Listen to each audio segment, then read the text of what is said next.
All right, a couple of quick Cardinal thoughts. They had an unbelievable pitching day the day before where Jack Flaherty and Matz and even They Hentz, were both terrific. Unbelievable. All three, you're right.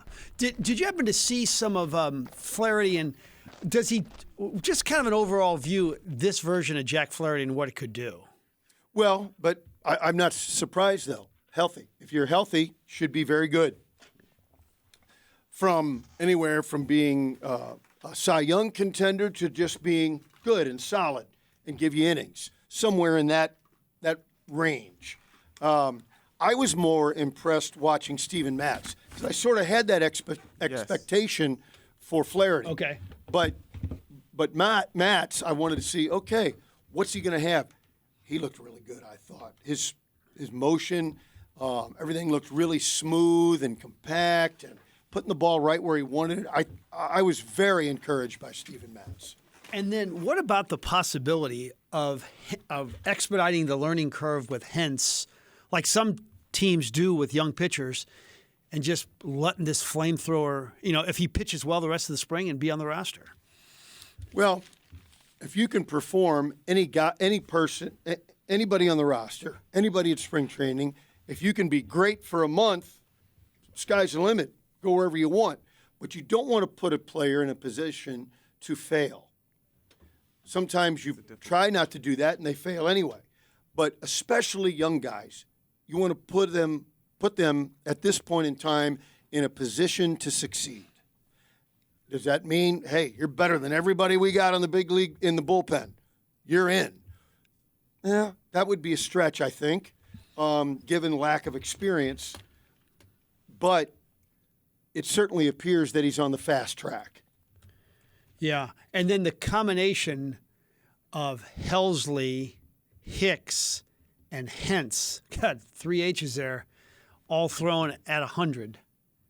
That's frightening. That'd be pretty good. Yeah. Now, especially since Helsley can't pitch very often, and so the other guys can jump in. That was a shot. Sorry. Yeah, a little bit. You want to elaborate on that a little bit? Well, he just would take. I can't go today. I can't go today. Wait a minute. We need you to save a game. Can't go today. Next contract on board. And then his feelings were hurt when the Cardinals said he wasn't always available in his arbitration hearing. We can't get it both ways. Either you can go or you can't, and if you're not available all the time, then you're not going to get paid as much. We all know there's a scenario where Jordan Walker makes the team.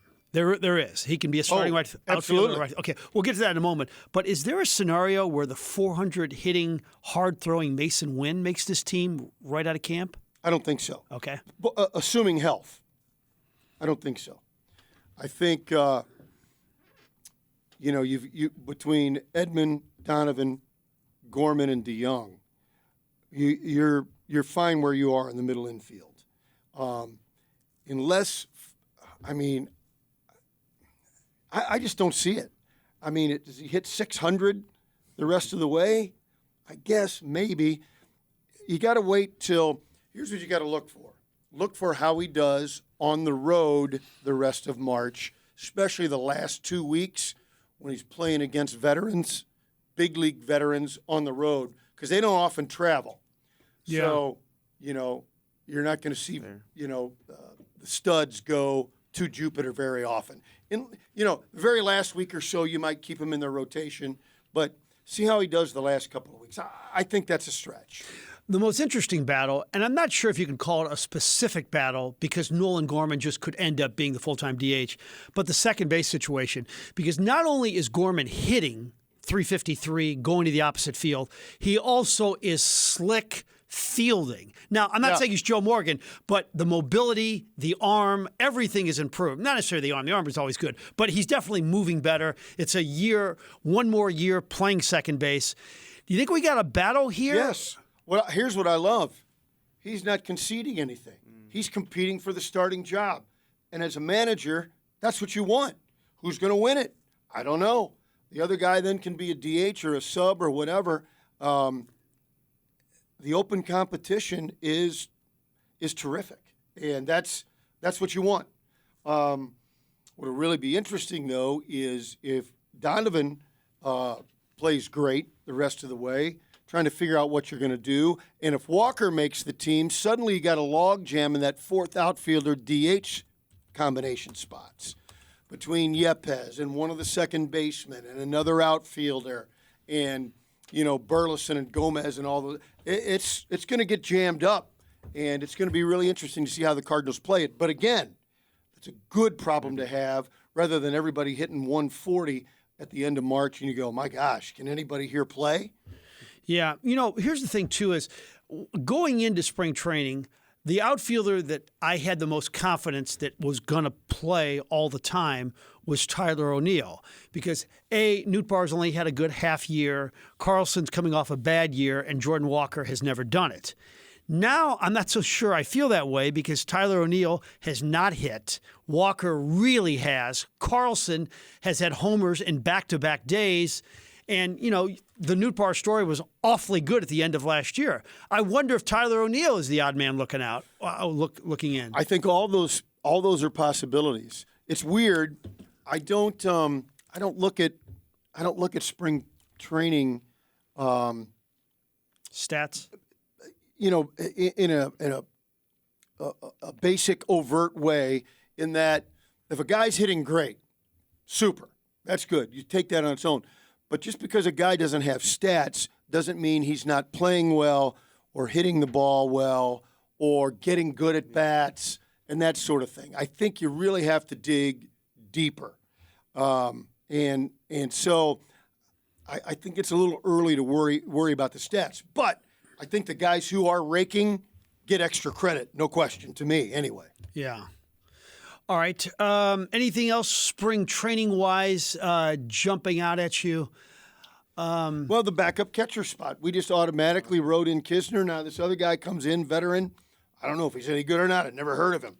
But, again, it goes back to that word competition. Competition for the outfield. Competition for second base. The leftovers will DH. Who's going to be the backup catcher? Theoretically, competition in the bullpen. These are all good things when you have good options in the competition. You're talking about Tres Barrera. Is that as a backup catcher? Is it Tres? Is it Trace? Tres. I don't know how I'm going to say Trace. Trace. I like it. Trace Herrera. In fact, have you heard the new blues player has a way? Jakub. Yeah. We've been calling him Jacob. He's just Jake. Because you make it a nickname, and then you get away with not pronouncing it. Jake. Yeah. And for our younger audience, can you explain Isaac Ohanan and the name and how it evolved? So back in the 90s, the Billikens recruited really a great kid, and not a bad player. He was an Israeli national, and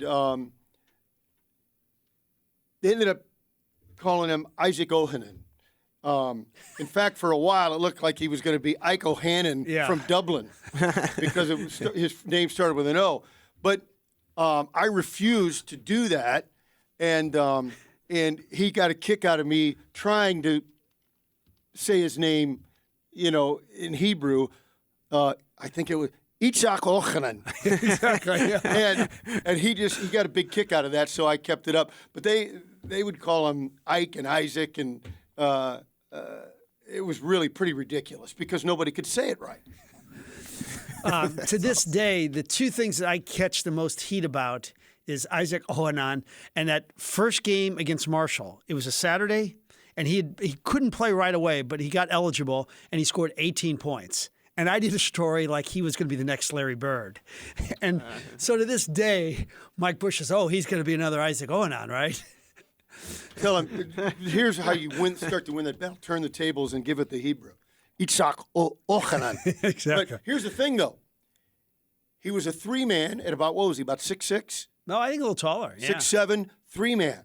The Billikens traditionally have trouble finding athletic, scoring three-men. I mean, over the decades, it has been a consistent issue. And he had everything. He could shoot it. He could rebound. He was athletic. He was smart. But you know what he ended up being? I know Israel's not in Europe, but he kind of that Euro trash